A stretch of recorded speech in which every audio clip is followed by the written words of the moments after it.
From the Rhodes Centre for International Economics and Finance at Brown University, this is the Rhodes Centre podcast.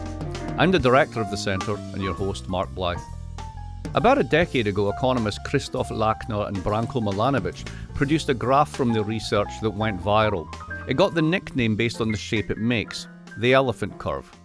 I know it's hard to do graphs on a podcast, but bear with me. So there's two axes.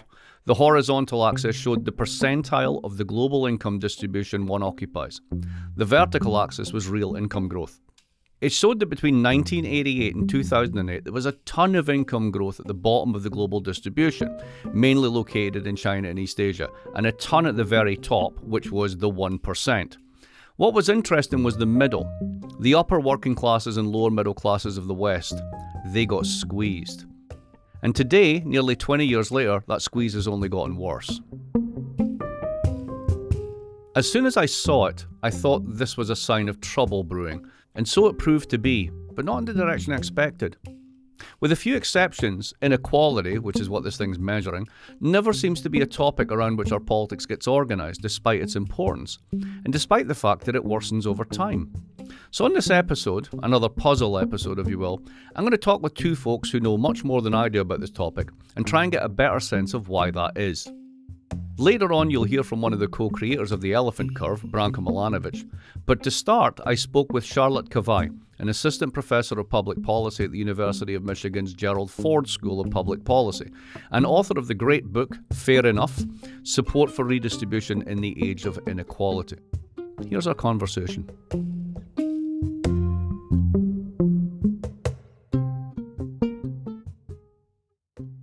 Charlotte, welcome to the podcast. Hi, thanks for having me.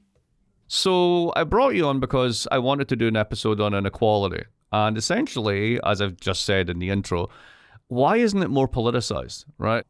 Now, I have a theory. It's got no empirical basis whatsoever and has never been rigorously tested, but I'm going to run it past you and see what you think. I tend to think that populations break into thirds. I think this is generally true. 1/3 are conservative and convinced that everyone is cheating all the time.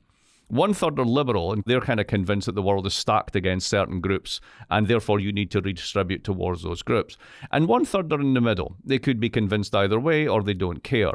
Now, assuming that's not complete nonsense, and given the degree of inequality that societies have generated over the past 40 years, why is this not the dominant issue of the day? Shouldn't the 2/3 swamp the 1/3 and just basically redistribute from the top to the bottom? I really like your typology. Yeah, the first one would be the kind of traditional far-right voter who sees cheats everywhere, elites, immigrants, welfare recipients. The other side would be more the Mélenchon-type voter who really thinks that oppressed groups, again, immigrants, women, the working class back in the day. And then I think potentially a middle could be the folks who just don't have strong priors about the fairness of the world, about cheats, etc. Right. So to your question, so why are we not seeing the 2/3 swamp the 1/3? So first of all, I actually think that the 1/3 middle is a little bigger than you think, partly because of the disengaged folks. So a lot of the question is, why aren't we shrinking the middle of disengaged folks towards one of these two outraged groups that you described? And I think more importantly, though, the two outraged groups are not outraged about the same thing. And so that precludes the coalition, basically, against the middle. So I'm happy to give you some sense of how I think they differ. Yeah, go on. Okay. Tell us how they differ. The thing I usually do, let's see if it works, is I try to build an analogy with the difference between Occupy Wall Street and the Tea Party. Like these are two groups that were very much outraged after the Great Recession about what was happening. But in terms of flavor, the Tea Party was really outraged at seeing government funds used to bail out banks, for sure. But actually the famous rant that started the Tea Party was about homeowners. Yeah, profligate homeowners that should never have had a mortgage, right? Exactly. Like they shouldn't have gotten one. Why are you bailing them out? And so to some extent, it seems to be concerns about moral hazard, what economists call moral hazard. You shouldn't be rewarding bad behavior and kind of generating this disincentives. But in practice, I think what I found in my research is that what economists describe in a very, let's say, technical way as moral hazard is really this strong moral concerns about free riding. And so that's what the Tea Party was mostly concerned about. The Occupy Wall Street guys were mostly concerned about the fairness of capitalism. To them, homeowners were victim of that unfair system. And so you could not build a coalition between these two groups. And so that's kind of the intuition to my answer to your question. They don't come together because they don't see fairness the same way. So I originally framed this as kind of like, there's a 1% that owns everything.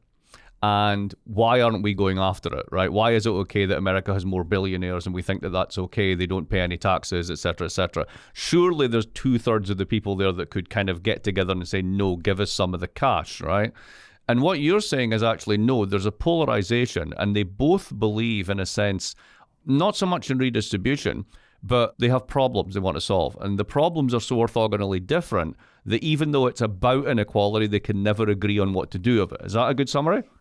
So that's a good summary. And I would add to this that for the Tea Party ideal type, again, I'm putting this just to get the conversation started, they don't care about inequality per se, right? So the only people who see inequality as a problem are actually more on the far left. I remember when Piketty's book came out, and Obama actually talked about it and said this is the defining book of a generation. Ooh. And then once his rich donors found out, he promptly dropped the book in the White House toilet and never spoke about it again.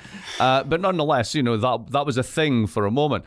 And there was this feeling of like, this is we now have the numbers, we can put it on the agenda, and people will mobilize around this. And of course, it just didn't happen.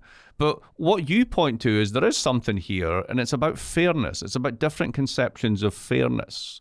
So tell me about that. How does fairness play into our discussions or our theories of inequality? So what is fairness? When you find something unfair, you are implicitly applying or explicitly applying an understanding of what ought to be. And if you say it's unfair, you say what is not what ought to be. And so I think that's the basic thing. What I tried to do in my research is to think, what are the oughts that we all agree on? And that organize our political discourse in the following way. We agree on the ought, but I say that what is doesn't align with what should be, and you disagree with me, right? That's basically ideological disagreement, right? All right, so let me give an example of that, see if I got it right. Let's do a simple left-right one, right? So I'm on the left, and I read Piketty, and I come along and I say, well, this is where we ought to be, and it looks a lot more like a balanced world, so we need wealth taxes, et cetera, et cetera. And then somebody on the other side says, actually, no, I think that's completely wrong. This is a just desserts story. Basically, you end up with what you end up with because of the talent in the world. So, no, I disagree. I have a different conception of fairness from you. Exactly. But where you agree is that people should have rewards proportional to merit broadly defined. We are all, unfortunately, meritocrats. We're all meritocrats, right. This is the common thing. Exactly, that's the common norm. Where we differ is that you think we're not there yet, and my comment is say, yeah, it's not perfect, but we're not that far. So one norm, you can think of it, I call it proportionality in my research. The other norm that taps more about how we evaluate the fairness of social solidarity is this reciprocity norm. So it's to say, to what extent is social solidarity rewarding free riders over cooperators, like the good team players? I pay my taxes, I play by the rules. And I don't get help from the government, hell that, right? It's these types of folks who don't, right? So this is the other ought out there. And so you can think of people using these two, meritocracy and reciprocity, and disagreeing on whether or not the status quo deviates from what these two norms prescribe. Does that make sense? It totally makes sense. Let's break it out, right? Yeah. So let's say that let's do a little 2x2 in our heads, right? So I think that most people reciprocate. Yeah. And I think that things are unfair. Yeah. I'm going to be a redistributionist. Oh, you're going to love all aspects of redistribution. So the second quadrant would be the opposite of that one. So I basically think that the world is already fair, right? I don't think it needs a retooling. And also I think that most people free ride. So even if you tried to make it fair, it would just make it worse. Yeah. All right. Then you've got your mixed cases, right? Then you'll have the ones where I think that the world's unfair, but I do believe that people cooperate. And then the opposite of that one. Is that how you break it out? Yeah, no, exactly. And so the way I like to put countries in there, actually. Yeah, go on. That's a good one. Give us the cooperators. The cooperators are Sweden, right? It's always bloody Sweden. Yeah. Denmark in my case, actually. I remember years and years ago, there's a guy called Kai Ove Pedersen. He's actually beyond my generation. He's retired now. And he was a big political economist in Denmark. And he wrote this book called Denmark, the Cooperative Economy. And he was, everyone's like congratulating themselves on how wonderful they are because the book says, Denmark is special. So I think he was actually invited to the Royal Palace or some place like this to give the big public talk. And he came out and someone said to him, so can you, before you start, give us a quick summary of what your book is? And he said, certainly. When you have 80 million Germans up your backside, everyone cooperates. So maybe it's a small country security threat. I mean, there's lots of things that can go into this. Yeah. So fairness basically breaks into these two things. One is, do you reciprocate with others? Do you think that they cheat or not? And then how close is the world to your sort of median conception of the way things should be? And that's how everything revolves around it. Okay, given that we've got this understanding, how do you then do redistribution? Let's think about, there's an electoral coalition where enough of the people who think that things are a bit off and we should probably redistribute a bit. How should they think about this? Because you also make a distinction in your work, which I think is really interesting, between redistribution to people and redistribution from people. So to break that down, redistribution from is Elon Musk has all that money. He's never going to spend it. This is ridiculous. Let's give him a 90% marginal tax rate and you'll still be worth hundreds of billions, right?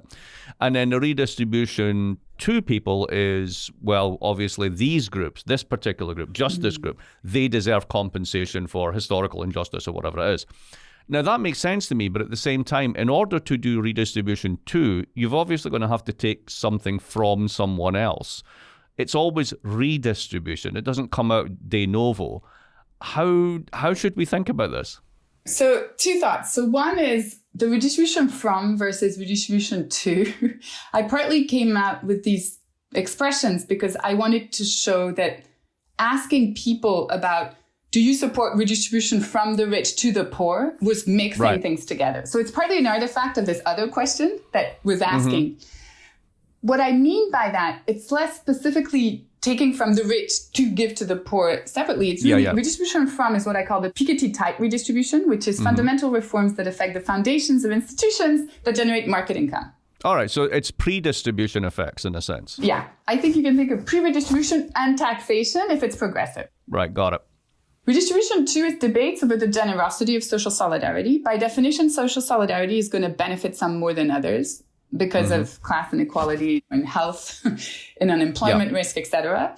And also because we might want to make it more redistributive by means-tested benefits or designing the taxation, the way we pay our taxes in a more progressive way, right? So social security in the US could be more progressive in the way people like me pay into social security funds, for instance. Like they've got this ceiling. We could lift the cap. I mean, you just lift the cap. If you lift the cap, there is no social security crisis. It's completely manufactured. Exactly, right. So this is also what I mean by redistribution from, redistribution to. But two thoughts, right? So one institution, the institutions that generate market income. Another one is the institutions that underpin social solidarity. And then there's the taxation system as a whole. The taxation system, I don't talk about it tons in the book because Ken Shivy and Margaret Levy have worked on it and I didn't want to stamp on their feet. But going back to your question. So first of all, thanks to deficits and debt, you can do one without the other. So what is Obamacare? It's a coalition of groups who are self-interestedly supporting a reform because they need healthcare coverage and a bunch of people who support it because they think it's fair. In practice, the way it was designed, even the taxation of the Cadillac plans kind of got watered down a little bit over time. Like the cost of this was not that clear. And thanks to the United States' ability to borrow, like we know it has contributed to the deficit and then other things have contributed. So the contribution now is relatively low. So you can have both thanks to debt to some extent. But the other way to think about this is that redistribution too doesn't always require progressive taxation. That's the whole point of social solidarity and social insurance. It's insurance to some extent. And so you can tweak it to be more or less redistributive, but you don't need to have progressive taxation to fund a generous social insurance system. If that makes sense. It does. Okay, so this is all good, and it helps me think through how people think about inequality and why it usually doesn't become a political issue, because it's complex. It's to do with how they think about fairness, it's how you decompose fairness, and it's everything else that we just spoke about. So let's make this kind of more over time. On the micro level, do people change their minds about this stuff over time? And on the macro level, do populations change over time? And is that because politics politicizes it in a certain way. Do certain frames work? And then do they stop working? Because that's actually something I've been interested in for years. Like, why does a frame that never used to work suddenly become resonant? And it allows you to change a bunch of stuff. And then after a while, for example, if you think now with sort of, markets are good neoliberalism, very few people are like standing on a soapbox saying this is the way, the truth, and the light. It seems to have run its course. Yeah. So does fairness have kind of like, how to put it, fashionable frames? You can think of frames. So let's say I believe that labor market income is distributed in an unfair way. It's not meritocratic. Okay, this is my belief. It will be easy for you to mobilize me if you use a frame that kind of taps into that.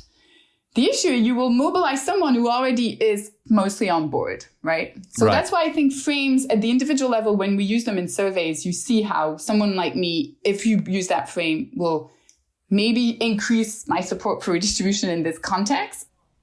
Just to give you an example on that, just to make sure we're on the right track, this is my argument about why the Democrats don't waste any time talking about green issues. Because everyone who already cares about green issues is obviously going to vote Democrat. Yeah. No, so in a two-polarized party system, where these beliefs kind of go together in a pretty consistent way, the Americans are more ideologues than we think, actually, in that sense. Yes, exactly. I think in other countries with more than two parties, it's a bit more leeway on the elite side here. Or different strategies, at least. So that's one thought. The other thought, so how do these beliefs change? So to be honest, I've been working hard at it, and it's pretty hard. Like, the best evidence I have, I would say it's a back and forth between a discursive context that puts new statements about the fairness of the status quo repeatedly, like it is hard to update your fairness beliefs, so it needs to be repeated exposure, and the extent to which my situation at the time makes these types of frames echo. So it's both individual and contextual. So let me give you COVID as an example. It was a moment where we actually could have framed, especially the Amazon guy, Jeff Bezos. Thank you, Bezos, as someone who was exploiting a terrible crisis for his own benefit. However, unfortunately, I think welfare states worked a little too well. And so the level of hardship was either not a big shock or concentrated on populations who were already disorganized. And so they were not the ones. So you see how there's a bit of push and pull here. And unfortunately, COVID was a moment where the discursive concept pluralized, but the hardship was not 100% there. The big push was for Build Back Better before it became the Inflation Reduction Act. And that was about the care economy and the expansion of the care economy and all these things that we could do, et cetera, et cetera. We have to do it now, and COVID goes away. But ultimately, not enough people suffered for it to really have resonance. That's basically it, right? Which is a little sad. But historically, Ken Shivy's work also shows that the moments where we see some evidence that beliefs and perceptions of the status quo are shifting, it's this mix of entrepreneurial elites who pluralize the discourse and huge shocks like a world war. And then my third insight, the one I hadn't fully grappled, is the following.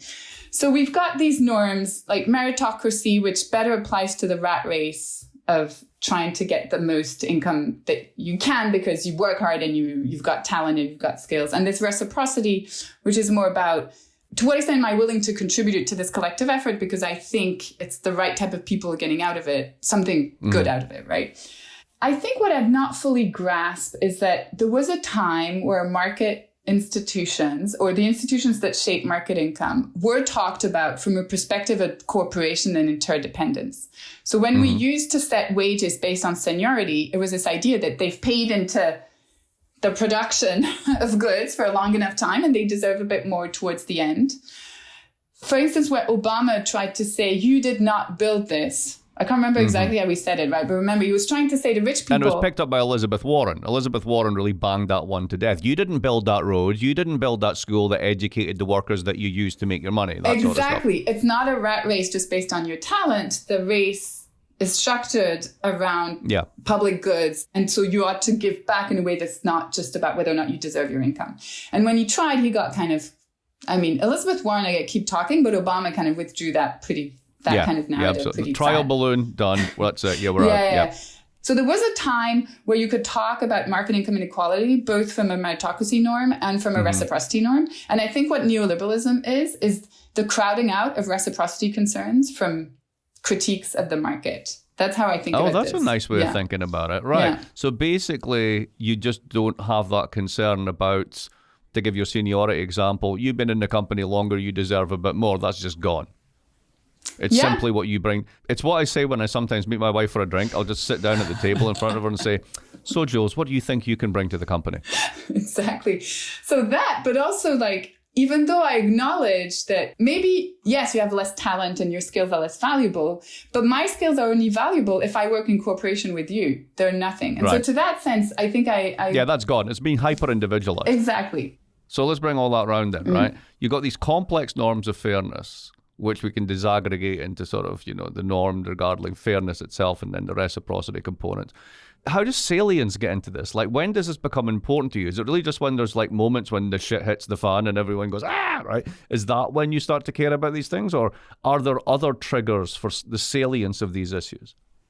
Yes. So first of all, just to clarify, reciprocity to me is a norm that generates perceptions of fairness. It's all about fairness. The cases I study, so the British case is fascinating. I study the shift from old Labour to new Labour. And the way I think about this is new Labour decreased the salience of redistribution from debates, did this kind of very meek change towards, we're just going to make it more meritocratic. It's like, it's already pretty, but let's just make it more. And then really focused on reciprocity, social solidarity, making sure that deserving have access to, so it could be single moms. They put quite a lot of money on children, right? They did not spend on social solidarity, but they totally de-emphasized debates à la Piketty. So in that sense, I give a lot of roles to elites. But of course, you need then to explain, why do elites suddenly shift? The US, to some extent, was always a case where the redistribution from frame was weaker than the redistribution to one. So I think of this history of America, and I guess I agree with King on this. It's really all about to what extent a group deserves social solidarity or not. And so that was what the kind of North versus South on Jim Crow was about.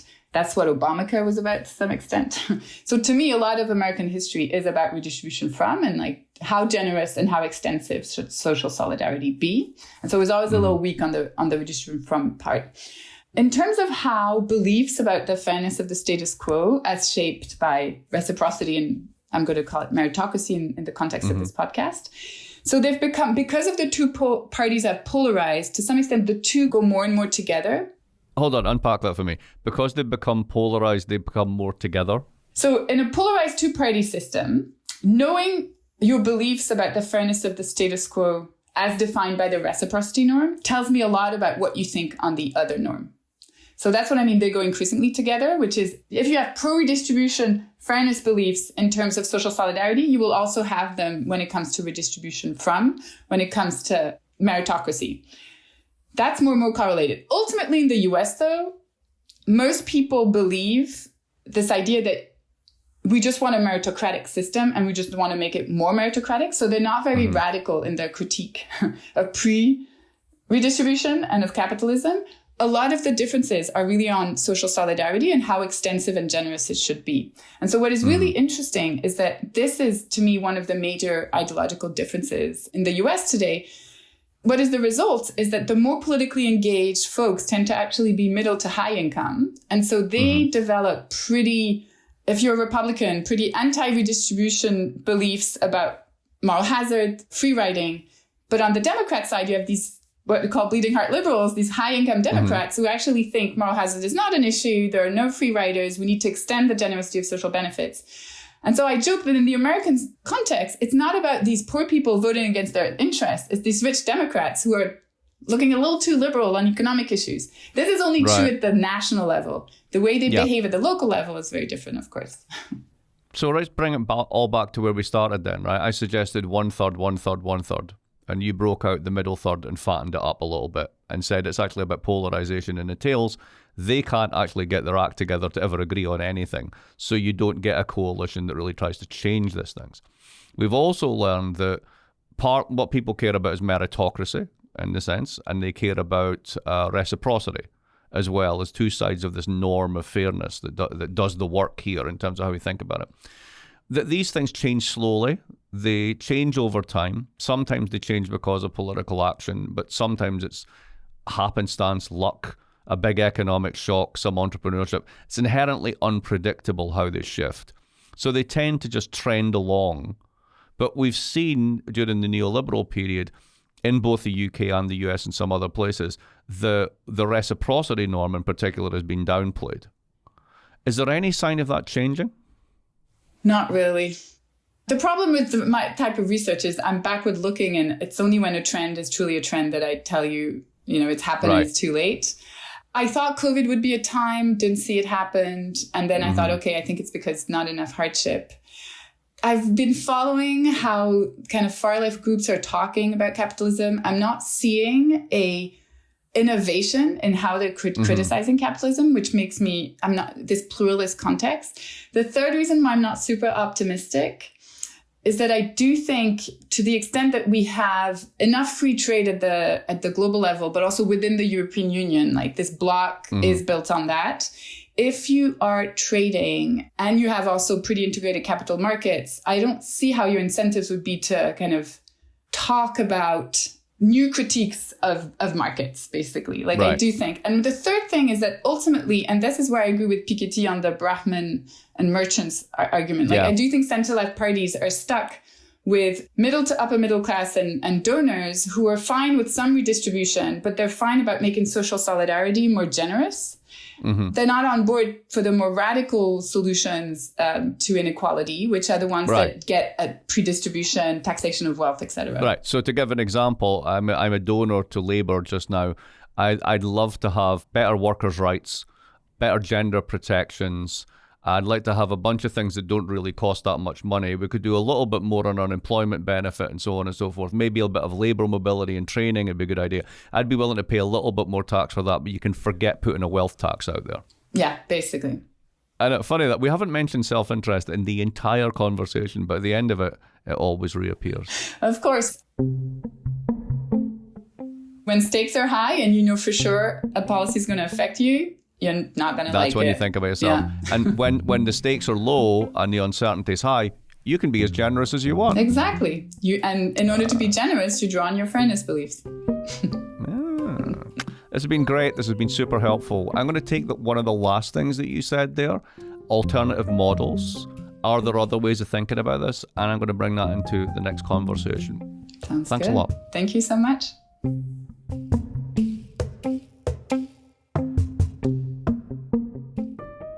Two big things stood out for me from that conversation. The first is that the fact of inequality doesn't matter. What matters is how our norms of fairness interpret that inequality. If we see free riders everywhere, then redistribution is a bad thing. If we see inequality as structurally driven, then redistribution to address that inequality is a good thing.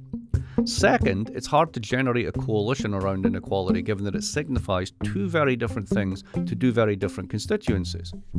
You get kind of action in the tails of the distribution, the Tea Party on one side and Occupy Wall Street on the other, but they can't combine to become a coalition because they see the whole issue very differently, and the rest of the distribution is split. To help me think this through more, I spoke with the inventor of the elephant curve that we talked about at the top, Branko Milanovic. Branko is a senior scholar at the Stone Center on Socio-Economic Inequality at the CUNY Graduate Center in New York. Here's what he had to say.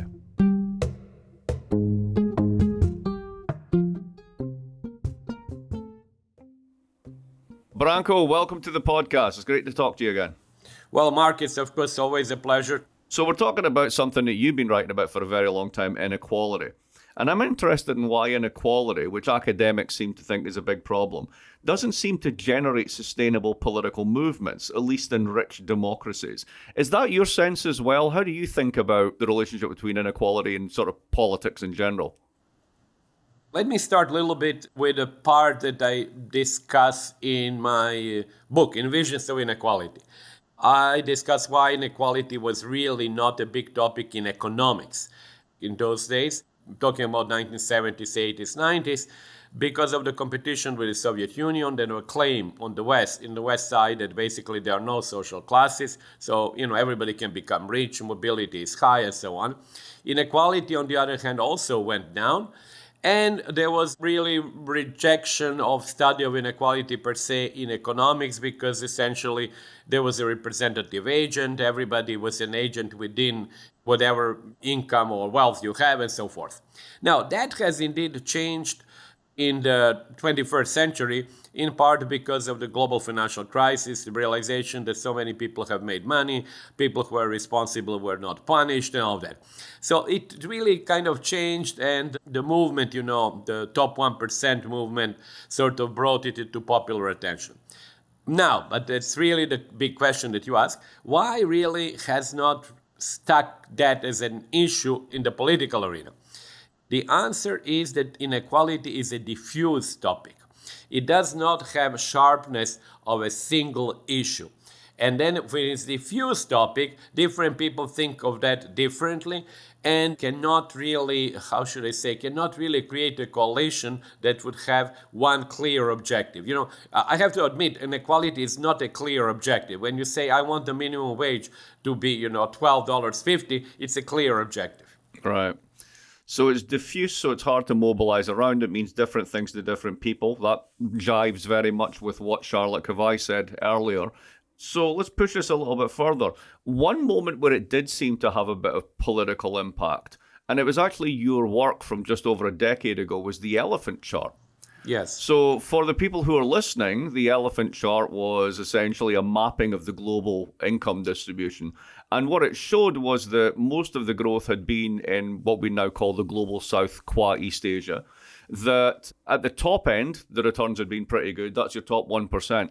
And this had resulted in a kind of relative squeeze of the working class and the middle class in the OECD countries. And this came out before Brexit. This came out before we had the first round of Trump, etc. And there was a sense of, oh, hang on a minute, this is interesting. And people took very different things out of it, right? The globalization boosters were like, see, everybody's out of poverty in the third world. This is fantastic, right? The inequality people are like, look at the 1%, this is terrible. But the really salient bit seemed to be the squeeze. The squeeze is what populism has thrived on, particularly in America, Anglo countries, and Western Europe. When you produced that graph for the first time, did you think, oh, hang on, there's going to be some trouble here because of this? No, to be quite honest, Mark, when I saw the graph first time, honestly, I actually saw all the implications immediately.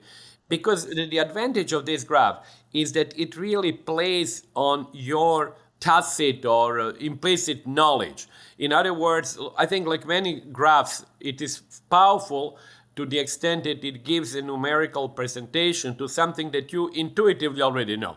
So when I saw it, it was quite clear to me, this is a big issue. You have these really people in the middle, and they are in some sense squeezed between the rising Asia and their own top 1%. And you can say that essentially Trump, I remember that actually believe it or not, I was sitting in a car going to a presentation, I think actually of my book, with Krugman. And that was before 2016. So it was like Trump was already running for the election, but nobody really believed that he would win. But anyway, so I say to Krugman, really, this graph really should help him, because that's basically what he's talking to. A dissatisfied constituency that was actually sort of left aside by this all increase in incomes on the top and globalization. Krugman says, luckily he doesn't read anything, so he's not likely to see that. And surely he has not seen that. But in some sense, his campaign, even then in 2016, played that theme. Right. He didn't need to have a graph, but that theme was played. And of course, that continued. Even you can say to some extent, Biden tried to adjust for that by all the different measures that you see recently, bringing jobs back to the United States, limiting high technology transfers to China, supporting United Auto Workers. So, they have realized that there was some problem there. So yes, I think that's true. In that sense, inequality did play somewhat of a role in the US. So let's push this on a little bit further then, just to see where we end up with this. One of the ironic moments of the current moment might be the fact that the people who really learned to weaponize inequality were the right rather than the left. And I'm going to give you a hypothesis as to why this is, and I want you to say maybe, maybe not. We'll see what it goes, right? Yeah. Riffing off of Henry Farrell's observation from his Substack, Programmable Mutter, which if you don't read it, you should have a look at. It's really good. He said that the problem the Democrats face is fundamentally they don't really want to change anything. They're actually quite happy with the status quo, maybe a few airbags like basically a minimum wage or whatever, right? But other than that, it's fine. No big structural transformations. And they're supposed to be the party that cares about inequality and would like to do something about it. On the other hand, what you've got is a sort of weaponized right, which is increasingly obviously run by the plutocracy. And yet they've managed to take these concerns about sort of relative incomes falling over time, deprivation, falling apart of traditional industries, the need to rebuild, and basically weaponize it to their advantage. So the plutocrats who benefit from inequality are the ones who are benefiting from it politically. Is that a fair reading of what's going on? I think there is some truth, which I think nobody would deny that there is a correlation between one part of the plutocrats, because not all plutocrats are obviously pro-Trump, but one part, and significant chunks of not only the working class, it's maybe lower middle class. I actually call them in my book malcontents, because malcontents is a really broad category. It can include many people who are not happy. And I think, unfortunately, when it comes to liberals, even though I prefer the term to Democrats, they are like the victims of their hubris. Their hubris goes back, in my opinion, to 1990s. Their view that actually their view of the world has won. This is the only imaginable and acceptable view of the world. And then, of course, as you know, in Greek mythology, hubris, there is a nemesis coming back. And the nemesis came back twice, not only once. It was not enough for them that it should come once. They wanted it twice.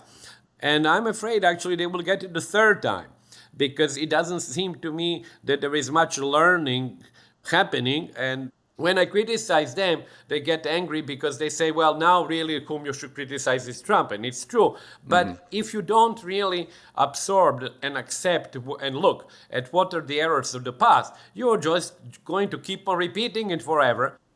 Fair enough.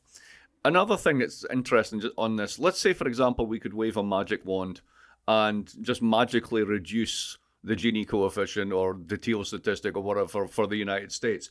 Do you think that would change the politics fundamentally, or are the sources of the malcontents kind of diffuse enough that that really wouldn't be the salve that we would hope it is? Mark, it's of course a great question. You know my answer. I wish I could say yes, because, I work on inequality. I wish I could tell you, look, reduce Gini by 2 points and everything is going to be fine. But I think that the problems are much deeper. Gini, again, is such a general measure. Nobody even knows what it is. And it does actually show when it goes down by 2 percentage points, it does show a difference. Let me give you an example. 2020, the Gini coefficient of the market income, which means before social transfers and everything else, went up by almost 2 Gini points because, of course, as you know, people were not working. These were mostly like people with low incomes, so they suddenly had zero incomes. US Gini, market income Gini went up by almost 2 points. Huge transfers, CARES Act and everything else, drove the disposable income Gini to the lowest level that it has been, I think, actually, I don't know, maybe about in 25 years. But the decline of the disposable was 1.5 Gini point. So they shaved off 3.5 Gini points out of 40 that the US has. So in other words, in 1 year, actually, it was 10% decline in the Gini. And, people did notice, my kids' friends noticed actually that they were getting, I think, $2,000 and they didn't have to work. And they liked that idea. So, there was a noticeable change, but already obviously by 2021, the programs stopped or actually were significantly reduced. 2022, everything went back to 2019. So there was a change. It was not a sustainable change, but people did notice it.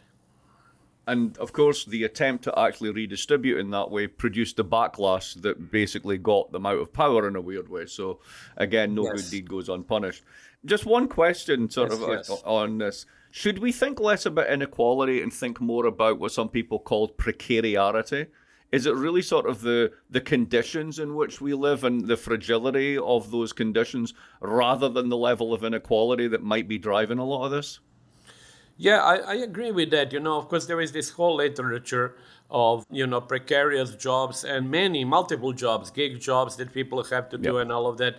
I agree. In some sense, Mark, you can say that it's almost like a return to the 17th century in Western Europe and in less developed part of Eastern Europe, like the one that I come from 19th century, because in 19th century you would have people gather at the center of the village on a daily basis and they would say, okay, I'm free, just hire me today. And then some would be hired, others would not. And the gig economy and this precarious economy is basically like that, like the beginnings of capitalism. People just, they don't need to go nowadays into the city center, but they have to hang around their computers to find if they will have a job that day or not. So it's not a pleasant situation at all, actually, for many people, and I think psychologically it's very destructive. So could it be the case that that's the grounds out of which you begin to get more of a political reaction towards inequality? Because this is not only a symptom of inequality, it's something that's driving it further. And if more and more people are affected in this way, does that create, if you will, the sort of the immiseration that leads to the political movement? Or does that one just clash on the rocks and not do much either?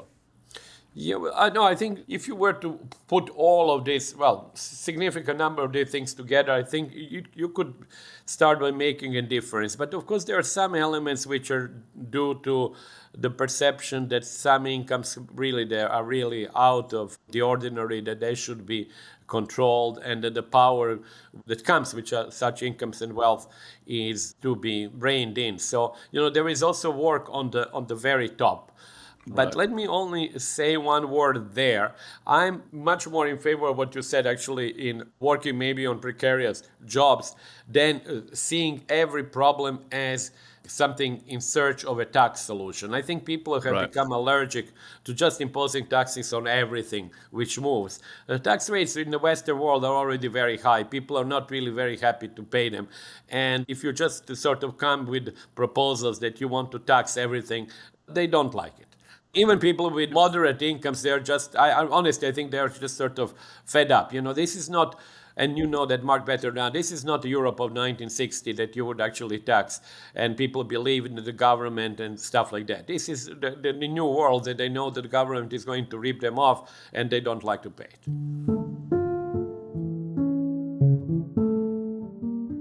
And on that wonderfully bleak note, we will finish our conversation until the next time we meet. Branko, it's always illuminating, enlightening, and certainly sometimes a little bit perplexing, but it is the unequal world we live in. Thanks very much for joining us today. Thank you so much, Mark. It's always a pleasure speaking with you.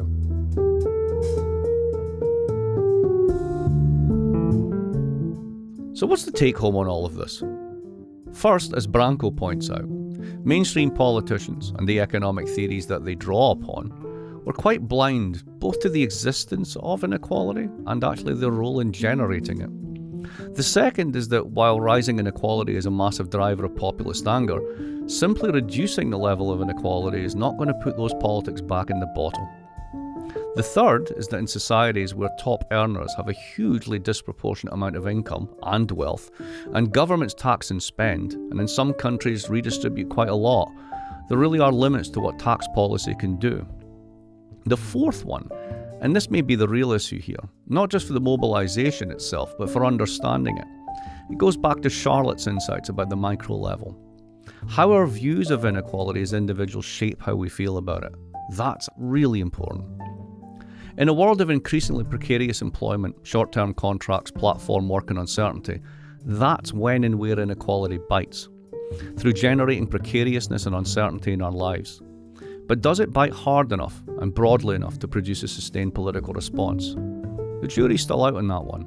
But thanks to folks like Branko and Charlotte, we're at least getting a better understanding of the aspects of inequality that don't produce change. And that's a good start.